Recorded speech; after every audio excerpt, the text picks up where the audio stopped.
Bonjour à tous et bienvenue dans le numéro 37 de l'hebdo de Zero Edge Park Edge. Un numéro un peu court, pas tellement de sorties cette semaine, mais j'espère que c'est compensé par le fait qu'on a fait une petite vidéo en début de semaine sur notre voyage à Vichy, et puis qu'on va enrichir cette vidéo avec des interviews de gens qui étaient à Vichy avec nous. Donc voilà, toutes les semaines on aura une ou deux nouvelles interviews. Et pour l'hebdo numéro 37, on démarre tout de suite. Et on démarre avec le jeu de quiz de la semaine qui s'appelle Qu'est-ce que tu veux que je te dise? Qu'est-ce que tu veux que je te dise? C'est une partie de l'équipe qui a fait TTMC, qui a voulu repartir sur un autre jeu de quiz à l'ambiance assez différente. Là, c'est plutôt un jeu où les questions sont loufoques. Voilà, c'est pas vraiment un jeu de culture générale, mais vraiment un jeu d'estimation, voilà, et puis essentiellement d'ambiance en réalité. On va vous poser des questions de différents types. Par exemple, qui est le Prums? Voilà, qui est né le premier entre Brad Pitt ou le magnifique Bernard Cazeneuve, par exemple. Ou on va vous donner deux faits divers. Il y en a un seul qui est vrai. Est-ce qu'il y a un enfant qui a été élevé par des faucons pèlerins ou un coq qui a vécu sans tête pendant 18 mois? Voilà, donc un jeu assez délirant. Qu'est-ce que tu veux que je te dise? Et on continue avec Tango Duo. Tango Duo, c'est un jeu d'ambiance dans lequel vous allez devoir tous donner la même réponse, ou en tout cas, voilà, chercher à avoir la même réponse qu'un maximum de gens, puisque vous allez scorer des points en fonction du nombre de gens qui ont répondu pareil que vous. C'est très simple, on vous donne un thème, les fruits tropicaux, les chanteurs de rap ou les opéras. Vous mettez tous une réponse, vous avez 15 secondes pour répondre et on regarde qui a répondu pareil. Donc voilà, un jeu très simple à expliquer. À noter deux petits avantages qu'il a. D'abord, c'est qu'il est possible d'y jouer à 3, ce qui est plutôt rare pour un jeu d'ambiance, donc il y a des règles différentes selon le nombre de joueurs qu'on est. Et puis en plus, il est fabriqué, conçu et réalisé en France. C'est Tango Duo. Et on continue avec un autre jeu d'ambiance, Haut les mains, c'est décidément la semaine. Dans Haut les mains, voilà, vous allez devoir deviner un maximum de personnages ou de choses que vous allez voir devant vous. Donc ça se joue par équipe.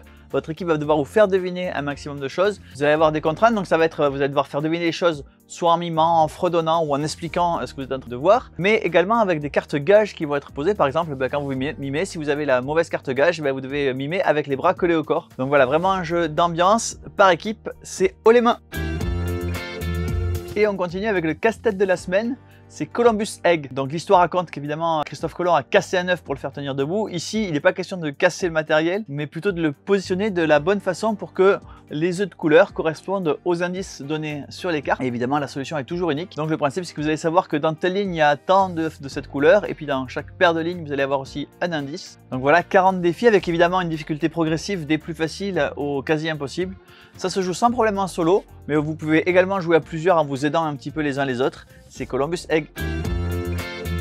Et on continue avec Unfold Dark Story, qui se passe dans le même univers que Escape from the Asylum, ce qui est un escape game.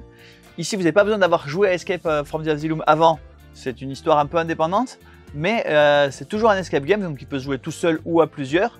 Ça dure 1 heure et demie pour arriver au bout. Et à noter que ça a une particularité, c'est que en fait c'est un livret plié et qu'au fur et à mesure que vous avancez dans l'histoire, vous allez déplier le livret. Éventuellement, il y a quelques endroits où il y a des petites enveloppes, du matériel, des sachets, enfin bref, pas mal de surprises dans Dark Story. Vous avez la possibilité d'aller chercher des indices si vous êtes coincé. Et n'hésitez pas, comme d'habitude, on fait un PK Game Pack avec le jeu Dark Story et Escape from the Asylum à prix promotionnel.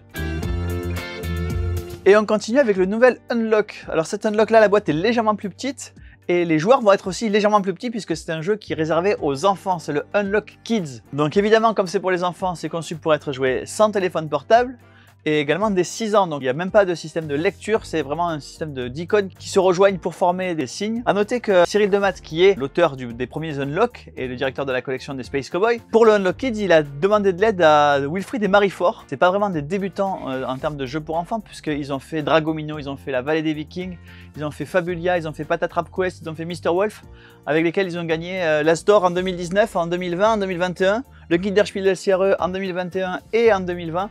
Bref, palmarès incroyable en termes de jeux de société enfants pour Wilfried et Marie Fort. Donc ici, on a regroupé le meilleur de Unlock, le meilleur des jeux pour enfants, ça fait Unlock Kid. Et on continue avec la suite de Trek 12.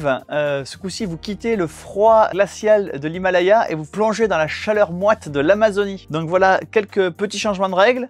Une toute nouvelle aventure, de nouvelles surprises puisque la boîte est chargée d'enveloppes avec du nouveau matériel. Toujours le mode solo. Toujours le mode exploration. Dans les premières boîtes qu'on a, voilà, il y a 5000 boîtes en édition limitée avec le cahier de recherche graphique à l'intérieur. C'est Trek 12 Amazonie. Si vous êtes vieux comme moi, peut-être que vous avez joué à Labyrinthe. Labyrinthe, c'est un jeu qui est sorti en 1986 et qui a été réédité plusieurs fois avec plusieurs licences. Et il arrive enfin avec la licence Pokémon. Vous allez pouvoir rattraper vos Pokémon dans le labyrinthe. Le principe du jeu, il n'a pas changé, c'est toujours le même. Vous allez prendre une pièce du labyrinthe, la pousser dedans, ça va tout décaler.